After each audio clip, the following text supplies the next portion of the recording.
Siman Vav Gizar Mitzay B'Shas Kriyashma V'Chasifim Tzay B'Ashashas. If he is exposed to tzaya that's covered with glass, mutter l'kriyas connected, he would be allowed to say kriyashma.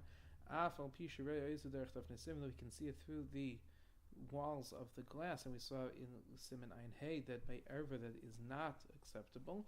Mishum de b'chisui talach mana, because by tzaya the Torah doesn't prohibit seeing tzaya; it prohibits having uncovered tzaya. The mitzvah is to cover the tzaya, and this tzaya is covered. Tzaya beguma, if there is tzaya in a pit, maniach sandale alaha v'kareh, he covers it with his foot and reads kriyashma, so that's considered a covering. V'chevan she'ein reyach ra magil loy, since there's no foul smell that reaches him, mutter would be permitted. V'hu shaloi heisan dalei negeya, but as long as his shoe does not actually touch the tzaya, which would be asr. Have you do tzaya in front if they brought tzaya in front of him, asr l'kreis knegda, he's unable to read kriyashma while it's there. Fi chazir ketzar veres dami. In the mouth of a pig would be the same thing as having tzoa be brought in front of him. If you nahar, even though the pig is coming out right now from the river, in even washing does not help make a pig clean. Because he's like a chamber pot. This is designated for tzaya. That's a pig. If there was tzaya on his skin, but it was covered by his clothes, or he stuck his hand through a hole into the bathroom, and he cannot smell any foul smell. It's a machlekes between the Rishonim. So we have machlekes in the Gemara. It's a machlekes Rishonim how we paskin, whether or not the fact that a limb, which is not his head and mouth, is being exposed to the tzoa.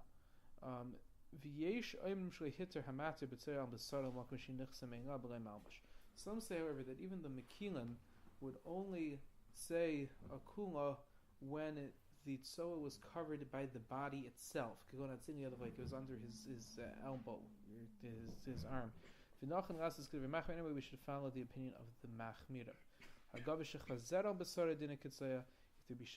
on his skin, it would be the same thing as tzaya.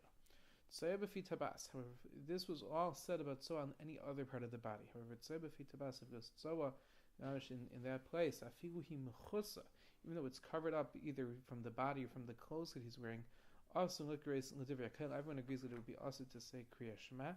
So even though you could not see that tzaya at all when he stood up, because when he would sit down and expose the piyat tabas, you would be able to see that tzaya, and that was in its place would be also to say kriya shema. If there was a little bit of tzoa in front of him, he could cover it, be mevatel with spit. He would spit on top of this, cover it with the rake, and then be able to say kriya shema as long as it was thick spit that actually covers over the tzoa.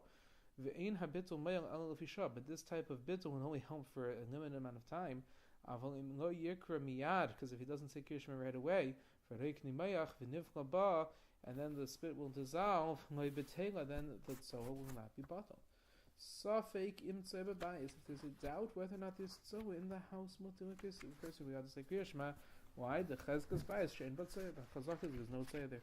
Safek im tzeba ash ba'asr. However, if he's in a place that's a garbage dump, where there often is tzaya, even though he only has a safek, if it's there, it's still also to say kriya shema. Mishum the chezkas ash b'shish but tzeva. The chazaka is an ashba has tzova in it. If he's in an ashba when he knows that there's no tzova, but he has a suffix if there's meiraglayim in the ashba, it would be mutter. The isser deraisa as relates to meiraglayim would only be to read krishma while he's actually being mashed in, but just having meiraglayim that's there would not be asr min hatayra. It was only an isser derabanan. And by a suffix derabanan they said that you can be maker. So if he read kriya shema in an ashba where he should have had a chashash that there was tzoa, and he or any place where there's a reason to think that there might be tzoa there, and he found tzoa afterwards, he has to go back and read kriya shema. But if the place, however, was a place that he shouldn't have even had a half a minute, there would be tzoa. It just happened to be that there was some tzoa that he didn't know about, because he would not have to repeat kriya shema. Meraglayim, afilu mitzon b'makom sh'roilis tapek. Again, by Meraglayim, even if he found in a place where he should have been concerned about it, in tzarich lachzor b'likros, he would not have to repeat Kriyas Shema. The poskim discussed, though, if he would have certainly known that there was Meragam there, he should repeat Kriyas Shema. And in the case when he's repeating it based on the Safek, a question from the Achronim whether or not he should or should not repeat the brachos.